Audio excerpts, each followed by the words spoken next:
जय गुरुदेव। और दोस्तों, मेरे चैनल सिद्ध साबर मंत्र में आपका एक बार फिर से हार्दिक स्वागत है। और देखिए, आज मैं आपके सामने जो वीडियो के माध्यम से लेकर के आया हूं, वो बाण उतारने का साबर मंत्र है।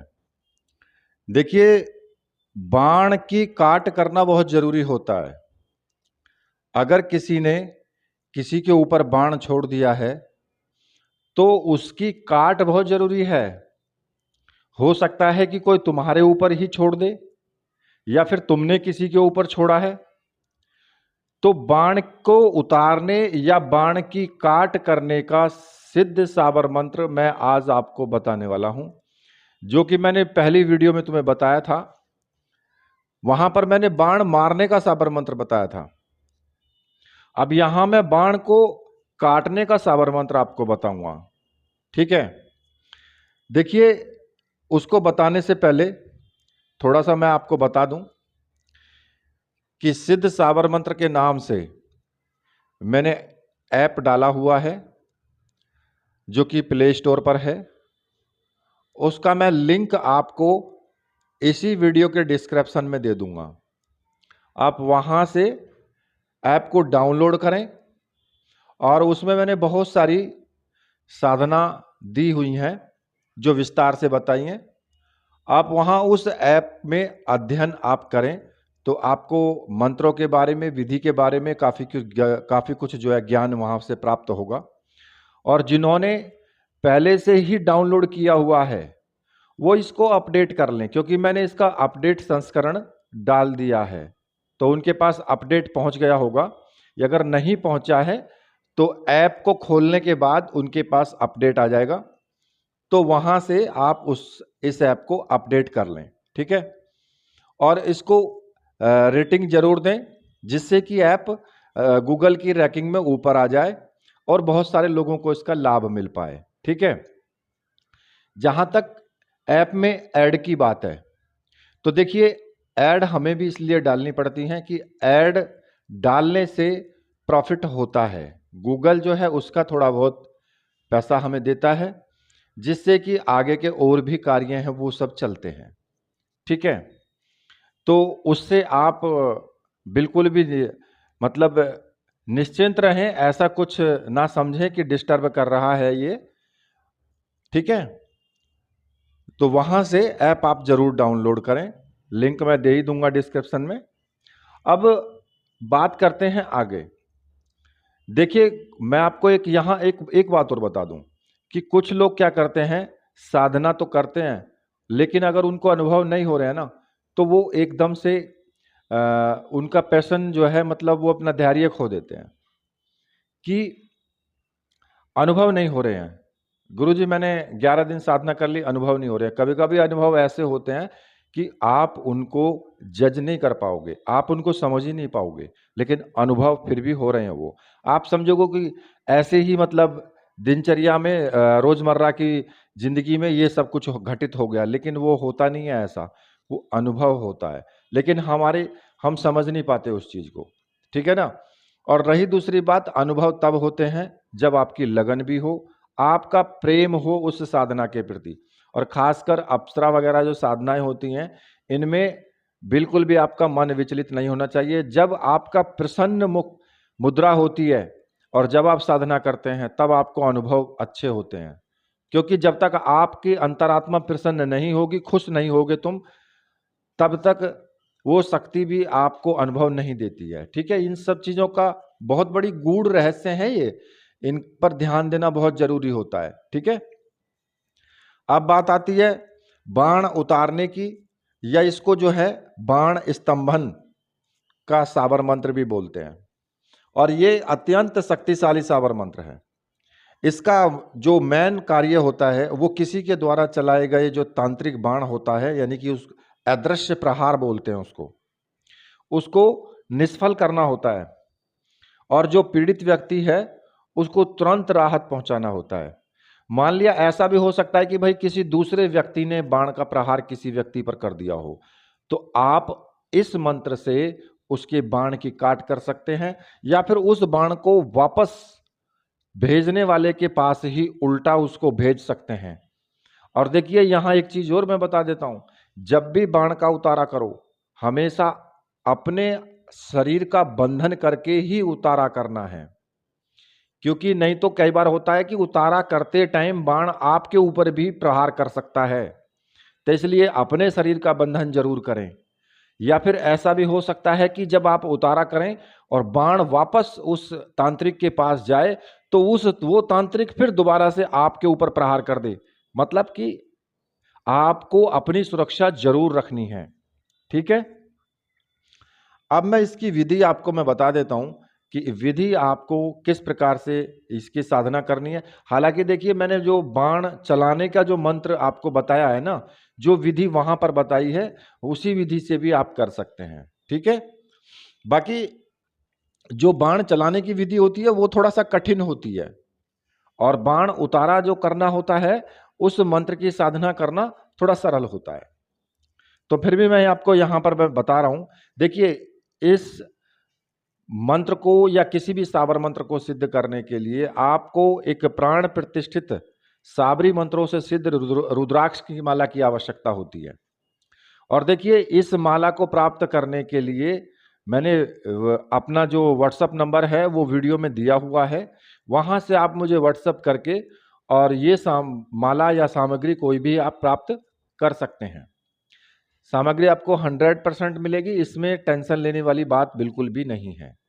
ठीक है। और ये माला आपके पास ही रहेगी। इस माला को कहीं पर भी आपको विसर्जित नहीं करना है। ठीक है। कभी धागा टूट जाए तो दूसरे धागे में पिरो करके माला को दोबारा से तैयार आप कर सकते हैं। अब मैं आपको, जब आप माला ये प्राप्त कर लेंगे तो विधि वही रहेगी जो पहली मैंने आपको बताई है। भाई, एकांत कमरा हो या अपना पूजा घर हो। ठीक है। और लाल या काले कपड़े हों, बिना सिले हुए वस्त्र होने चाहिए। वो धोती ही आपके साथ रहेगी, वो तो कि धोती बांध करके ही साधना करनी है। स्त्री पुरुष कोई भी साधना को कर सकता है। अगर स्त्री हैं तो तब भी आप लाल साड़ी पहने या काली साड़ी पहने। अगर पुरुष हैं तो लाल धोती पहने, लाल या फिर काली धोती पहने। ठीक है। मुहूर्त जो है इसके, मैंने पहले वाले में भी बताया था कि ग्रहण काल सबसे बेस्ट होता है। सूर्य ग्रहण हो या चंद्र ग्रहण हो, या दीपावली की रात हो या होली की रात्रि हो, या किसी भी शनिवार से आप इस साधना को कर सकते हैं। अगर आप इस साधना को सूर्य ग्रहण या चंद्र ग्रहण में करते हैं तो फिर एक ही दिन में ये मंत्र जो है आपका सिद्ध हो जाएगा। उसमें आपको क्या करना होगा कि दक्षिण दिशा की तरफ मुख करके कहीं भी एकांत स्थान में बैठ जाएं। जब ग्रहण पड़ना शुरू हो, नीचे एक आसन बिछा लें, लाल या काला, और कपड़े पहन लें लाल या काले। एक तेल का दीपक आप जरूर जलाएं, बस, और कुछ नहीं, केवल एक तेल का दीपक। और सर्वप्रथम अपने गुरु मंत्र का तो जाप आपको करना ही करना है। 1 माला 2 माला जो भी आपकी इच्छा हो वो आप करें। और उसके बाद इस रुद्राक्ष की माला से आपको मंत्र का जाप शुरू कर देना है, और पूरे चंद्र ग्रहण आप इस मंत्र का जाप करते रहें। अब पूरे का मतलब यह है कि 11 माला 21 माला इस मंत्र की हो जानी चाहिए, तभी यह सिद्ध होगा। आप सोचे कि मैं 5 माला में सिद्ध कर लूं, तो 5 माला में सिद्ध नहीं होगा। कम से कम 11 माला और 21 माला कर लोगे तो और भी ज्यादा बेस्ट रहेगा, उसमें पावरफुल क्षमता आ जाएगी। लास्ट में एक छोटा सा हवन कर लें इससे। आम की लकड़ियां ला करके कपूर की सहायता से अग्नि जला लें, और बाजार में आपको मिल जाती है सामग्री का पैकेट होता है ना हवन सामग्री का, वो ले लेना। उसमें आप काले तिल, थोड़ा घी मिला लेना, गूगल मिला लेना उसमें। ठीक है। और उसी सामग्री में मिला करके और मंत्र पढ़ते हुए आहुति आपको देनी है। जप का दशांश आपको हवन करना है। मान लिया आपने 11 माला का जाप किया है तो 1 माला का हवन आप करें। 21 माला का जाप किया है तो 2 माला का हवन आप करें। उसके बाद ये मंत्र सिद्ध हो जाएगा। ठीक है। अब मंत्र मैं आपको थोड़ा आगे बताऊंगा, क्योंकि पूरी विधि भी तो आपको बतानी है। अब अगर सूर्य ग्रहण चंद्र ग्रहण नहीं है तो फिर आप कैसे करें? ठीक है। तो अब उसमें क्या होगा, आप किसी भी शनिवार से आप ये साधना शुरू कर सकते हैं। या दीपावली की रात्रि से शुरू करें या होली की रात्रि से शुरू करें या फिर किसी भी शनिवार से। जो मैंने आपको कपड़े आसन जो बताया है वो सेम वही रहेगा, काला या लाल ही। ठीक है। एकांत कमरे में आप स्नान आदि करके रात्रि में आप इस साधना को करें तो ज्यादा अच्छा है। और दक्षिण दिशा की तरफ मुख करके बैठें, स्नान आदि करके और एकांत कमरे या पूजा घर में बैठ जाएं, चौकी सामने लगा लें, लाल या काला कपड़ा उस पर बिछा लें, अपने गुरु की तस्वीर रख लें, भगवान शिव की तस्वीर रख लें या माता काली की तस्वीर है या फिर आपके पास में दुर्गा की तस्वीर है तो वो भी आप रख सकते हैं। ठीक है। और गुरु की तस्वीर तो रखना जरूरी है ही है। और साथ में एक तेल का दीपक जलाएं। पुष्प आप ले सकते हैं लाल रंग के। सिंदूर ले लें टीका लगाने के लिए। धूप बत्ती अगरबत्ती जो भी आपके पास है वो जला लें, गूगल की जलाएं। ठीक है। गूगल की मिक्स धूप बत्ती आपको मिल जाती है बाजार में, वहां से आप ले लें। चावल ले लें थोड़े से, या फिर और जो आपके पास मिष्ठान वगैरह है माता को चढ़ाने के लिए या हनुमान जी के चढ़ाने के लिए तो आप वो भी ले सकते हैं, उसमें कोई ऐसा प्रतिबंध नहीं है। पूजन आप जितना ज्यादा अच्छा करेंगे उतनी ही ज्यादा आपको सिद्धि भी प्राप्त होती है। तो इसमें तो कोई लिमिट है ही नहीं कि आप, मैं तो आपको कम से कम बता रहा हूं, ज्यादा से ज्यादा तो आप कितना भी कर सकते हैं। ठीक है। या फिर आप ऐसा स्थान भी चुन सकते हैं जैसे हनुमान मंदिर है या फिर शिव मंदिर है कहीं पर, आप वहां भी इस मंत्र को सिद्ध कर सकते हैं। अगर चमेली का तेल है तो उसका दीपक जलाएं, सरसों का तेल है तो उसका दीपक जलाएं, वो आपके ऊपर डिपेंड करता है। ठीक है। अब आपको क्या करना है, सबसे पहले अपने गुरु का पूजन करना है, जो भी आपके गुरु हैं। अगर आपने डॉक्टर नारायण दत्त श्रीमाली जी को गुरु माना है तो फिर आप उन्हीं की तस्वीर रखें, उन्हीं का आपको पूजन करना है। भगवान शिव को गुरु माना है तो फिर उन्हीं की तस्वीर रखें और उन्हीं का आपको पूजन करना है। अब गुरु जी का पूजन करने के लिए आप सिंदूर का टीका लगाएं, उनको धूप दीप दिखाएं, पुष्प चढ़ाएं, चावल चढ़ाएं, मिष्ठान हो तो मिष्ठान भी चढ़ा सकते हैं। और गुरुदेव से प्रार्थना करें कि गुरुदेव ये मैं बाण उतारने का या बाण काट करने का साबर मंत्र सिद्ध करने जा रहा हूं और इस साधना में मुझे पूर्ण सफलता मिले, आप मुझे आशीर्वाद दीजिए और आज्ञा प्रदान कीजिए। अब इसके बाद में आपको अपने गुरु मंत्र का एक माला का जाप आपको जरूर करना है। आप गुरु माला से करें। ठीक है। जो भी आपके पास गुरु माला है जिससे आप गुरु मंत्र जाप करते हैं उसी से करें। अगर आपने डॉक्टर नारायण दत्त श्रीमाली जी को गुरु माना है तो फिर आप ओम परम तत्वाय नारायणाय गुरुभ्यो नमः इस मंत्र का जाप करें। अगर आपने भगवान शिव को गुरु माना है तो फिर ओम नमः शिवाय इस मंत्र का आप जाप करें। ठीक है।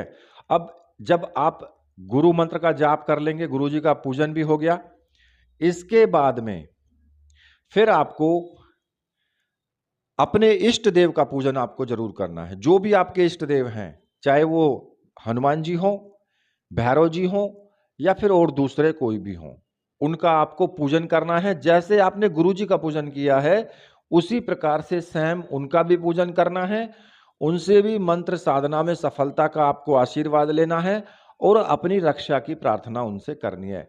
हालांकि ये उतारा करने का साबर मंत्र है, इसमें आपको ज्यादा विधि विधान या ज्यादा कोई ऐसी दिक्कत सामने नहीं आएगी जो चलाने वाले में होती है। चलाने वाले में ज्यादा दिक्कतें सामने आती हैं क्योंकि वहां आप प्रहार करने वाली शक्ति आप मांग रहे हो और यहां आप शांति की शक्ति आप मांग रहे हो, तो दोनों में अंतर है। ठीक है। अब इसके बाद मान लिया कि आपने आपके जो भी इष्ट हैं उनका पूजन करें और उन्हीं के मंत्र का आप जाप करें। माला से कर सकते हैं या 5 मिनट ऐसे ही आप मंत्र जाप कर लें। ठीक है। अब क्योंकि ये देखो साबर मंत्र है और साबर मंत्र के बारे में मैंने आपको बताया है पहले भी कि किसी भी साबर मंत्र को सिद्ध करने से पहले सर्वार्थ साधक साबर मंत्र का जाप करना जरूरी होता है, वो 21 बार। उससे क्या होता है कि साबर मंत्र सरलता से सिद्ध हो जाता है, किसी प्रकार का कोई विघ्न नहीं आता। अब मैं आपको उस मंत्र को बता रहा हूं जो साबर मंत्र है, जो सर्वार्थ साधक साबर मंत्र है। गुरु सठ गुरु है वीर, गुरु साहब सुमरा बड़ी भात, सिंगी टोरो वन का हो मन्नाव करतार, सकल गुरुन का हर बजे घट्टा पकड़ उठ जाग, चेत संभार श्री परमहंस। इस मंत्र का आपको 21 बार आपको जाप करना है। ठीक है, जब आप 21 बार जाप कर लेंगे तो उसके बाद में फिर आप, अगर आप देखिए रक्षा विधान अगर आप इसमें करना चाहते हैं, हालांकि ये रक्षा का तो मंत्र स्वयं ही है, लेकिन अगर फिर भी आप रक्षा विधान करना चाहते हैं तो वो आपके ऊपर डिपेंड करता है। आप रक्षा विधान आप कर सकते हैं, कोई भी रक्षा का मंत्र आपने सिद्ध किया है तो उससे आप अपने चारों तरफ जो है चाकू से लकीर खींच सकते हैं, पानी से की धारा से या उंगली से, कैसे भी आप उसको रक्षा घेरा आप बना सकते हैं अपना। ठीक है, अब जो आपने पहले कोई मंत्र सिद्ध किया है रक्षा मंत्र, उसी से आप करें। ठीक है, और जो भी सामग्री अपनी रक्षा घेरे के अंदर ही रखें। ये मैंने आपको बता दिया, हालांकि मैंने आपको कोई ज्यादा उसमें नहीं बताया कि जरूरी है, लेकिन फिर भी अगर आपको डर लगता है तो आप कर सकते हैं। ठीक है, अब इसके बाद में फिर आपको क्या करना है कि जो मंत्र है, मूल मंत्र जो है, फिर आपको उसका जाप शुरू कर देना है। और रुद्राक्ष की माला से आपको जाप करना है, जो रुद्राक्ष की माला आपकी प्राण प्रतिष्ठित है साबरी मंत्रों से। अब जो मंत्र आपको जपना है मैं आपको बता रहा हूं, वो मंत्र इस प्रकार से है। ओम नमो आदेश गुरु को, धनुष टूटे बाण फूटे, कालिका की शक्ति छूटे, उतर रे बाण जहां से आया वहीं को जा, हनुमंत वीर की गदा पड़े, बाण का विष पानी हो जाए, शब्द साचा पिंड कांचा, फुरो मंत्र ईश्वरो वाचा। इस मंत्र का आपको जाप करना है।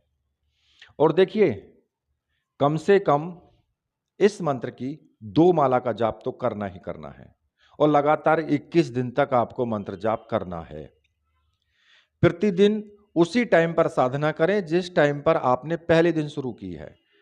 10-5 मिनट आगे पीछे हो सकता है, लेकिन घंटा 1 घंटा ऐसे आधा घंटा इतना गैप नहीं करना है आपको, क्योंकि समय का टाइम का विशेष ध्यान रखें।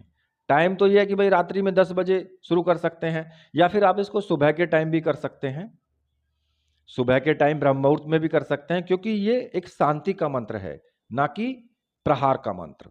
ठीक है, तो इस मंत्र की 2 माला का जाप करें, लगातार 21 दिन तक आपको मंत्र जाप करना है, मंत्र सिद्ध हो जाएगा। अब जब मंत्र 21 दिन हो जाएं आपको, तो फिर आप इसका दशांश हवन जरूर करें। जैसे कि मैंने आपको जब ग्रहण वाला जो हवन आपको बताया ना, जैसे कि आप ग्रहण में करेंगे सिद्ध, तो उसके बाद ग्रहण में आपको मैंने दशांश हवन का तरीका बताया है, अभी वीडियो में ही तो बताया था। तो उसी तरीके से आपको हवन कर लेना है सामग्री तैयार करके। ठीक है, तो ये मंत्र आपका सिद्ध हो जाएगा। अब क्या होगा कि जहां भी आपको लगे कि भाई किसी व्यक्ति पर कोई बाण चलाया गया है, या फिर कोई व्यक्ति बाण से पीड़ित है, अचानक से शरीर में जो है दर्द या सुइयां चुभना या भारीपन हो गया है उसको, तो आप उसका निवारण कर सकते हैं। अब निवारण आप कैसे करेंगे कि एक नीम की एक कोमल सी डंडी ले लें पत्तों वाली, या मोर पंख ले लें, और जो पीड़ित व्यक्ति है उसको सामने बिठा लें और सर से पांव तक लेकर के उसको झाड़ा दें। 21 बार मंत्र पढ़ते रहें और झाड़ा उसको देते रहें, और हर बार मंत्र खत्म होने पर जो पीड़ित है उसके शरीर पर और नीचे जमीन की तरफ आपको फूंक मारनी है। एक बार मंत्र पढ़ेंगे, उसके शरीर पर फूंक मारेंगे और नीचे जमीन पर फूंक मारेंगे, और झाड़ा उसको देते रहेंगे। ठीक है, तो रोगी पूर्ण रूप से ठीक हो जाएगा, वो बाण जो है कट जाएगा वहां पर। या फिर उसको आप अभिमंत्रित जल भी आप दे सकते हैं। मान लिया कि आप एक तांबे का या स्टील का लोटा ले लें, उसमें शुद्ध जल लें और मंत्र को 7 बार पढ़ करके जल में फूंक मारें, और वो जो जल है वो पीड़ित को पिला दें, थोड़ा सा उसके चेहरे पर छिड़क दें। तो इससे जो बाण का जो विष होता है, जो नकारात्मक ऊर्जा है, वो पानी होकर के बह जाता है। दूसरा, भस्म के द्वारा भी आप कर सकते हैं। यदि आपके पास में हनुमान जी के चरणों का सिंदूर या फिर हवन की भस्म हो, तो आप इस मंत्र से 7 बार अभिमंत्रित करके और पीड़ित के माथे पर आप तिलक कर दें। ठीक है। अब मंत्र के मैं कुछ विशेष प्रभाव भी बता रहा हूं। उलटवार, इस मंत्र की शक्ति से बाण जो है वो केवल शांत नहीं होता है, बल्कि अपनी दिशा में बदल करके वापस भेजने वाले की ओर लौट जाता है। जहां से वो आया होता है वहीं पर वो लौटेगा। ठीक है। और विष का निवारण, अगर किसी जहरीले जीव के ने भी काटने का कोई आभास आपको हो कि भाई किसी जहरीले जीव ने काट खाया है, तो आप ये विष जो है पानी करने में इसमें जो है वो सहायक होता है। इस मंत्र से आप उस विष को भी उतार सकते हैं। और सुरक्षा चक्र भी आप लगा सकते हैं इससे। जैसे घर के चारों कोने में अगर इस मंत्र को पढ़ करके आप जल छिड़क देते हैं, तो बाहरी जो कोई बाण होता है या कोई मूठ आपके घर में प्रवेश नहीं कर पाएगी। ठीक है। इस मंत्र से आप कील अभिमंत्रित करके वो भी चारों कोनों में ठोक सकते हैं, जिससे कि वो घर किलित हो जाएगा और बाण का या मूठ का प्रभाव नहीं होगा। ठीक है। लेकिन इसमें आपको एक चीज का ध्यान रखना है, जब तक आप साधना करेंगे तब तक साधना काल के दौरान तामसिक भोजन आपको नहीं करना है। मांस, मदिरा, लहसुन, प्याज ये सब आप बंद रखेंगे। और अपशब्दों से भी आपको परहेज रखना है। किसी को गाली देना, गुस्सा करना, इन सब चीजों से आपको परहेज रखना है। सात्विक जीवन जिएं, सात्विक विचार आपके हों, सात्विक भोजन आप करें। ब्रह्मचर्य व्रत का पालन आपको करते रहना है। कई बार ऐसा होता है कि ब्रह्मचर्य व्रत में बीच में दिक्कत आ जाती है कि भाई सपने में अगर आपको वीर्य स्खलित हो जाता है, स्वैपन दोष हो जाता है, तो फिर आप साधना को आप खंडित नहीं मानेंगे। कोई सी भी साधना हो, जब आपको स्वैपन दोष हो जाए तो आप उस टाइम पर जो है खाट छोड़ दें और उसी वक्त आप जो है थोड़ी देर रुकने के बाद, उठने के तुरंत बाद नहीं, क्योंकि शरीर गर्म होता है तो बीमार होने का खतरा होता है ना, तो इसलिए थोड़ी देर बाद रुकने, जब शरीर नॉर्मल हो जाए उसके बाद आप स्नान कर लें। ठीक है। और गुरु मंत्र का जाप करें, तो वो प्रभाव खत्म हो जाता है। आपकी साधना खंडित नहीं मानी जाती है, ना ही आपका ब्रह्मचर्य व्रत खंडित माना जाता है। ठीक है। और जो मंत्र है, मंत्र की शक्ति तभी आपकी बनी रहती है जब आप अपनी साधना और उसके अनुभवों को आप गुप्त रखते हैं। किसी को आपको कुछ बताना नहीं है, बिल्कुल एकदम विश्वास श्रद्धा के साथ आपको मंत्र जाप करना है। गुरु के प्रति श्रद्धा सबसे महत्वपूर्ण होती है, विश्वास सबसे महत्वपूर्ण होता है। जाप से पहले अपने गुरु या शिव का स्मरण जरूर करें, क्योंकि साबर मंत्र जो होते हैं वो गुरु कृपा से ही आपको प्राप्त होते हैं। अगर गुरु के प्रति विश्वास है और उनके प्रति श्रद्धा है, तो तभी आपको इस प्रकार के साबर मंत्रों में सफलता मिलती है, अन्यथा सफलता फिर आपको नहीं मिलती है। ठीक है।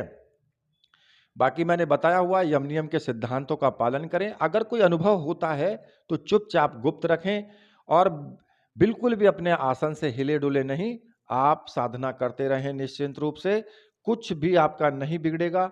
बिल्कुल भय मुक्त होकर के आप साधना करें। ठीक है। तो देखिए, ये जो मैंने आपको साधना की विधि बताई है, परफेक्ट विधि है, परफेक्ट मंत्र है। साधना जरूर करें, लेकिन बाण मारने से पहले आप बाण काटने का साबर मंत्र सिद्ध करें। ठीक है। इसी के साथ मैं वीडियो को यहीं पर समाप्त करता हूं। मेरे साथ बोलिए बोलिए वीर बजरंगबली हनुमान जी महाराज की जय। बोलिए मेरे परमहंस गुरुदेव की जय।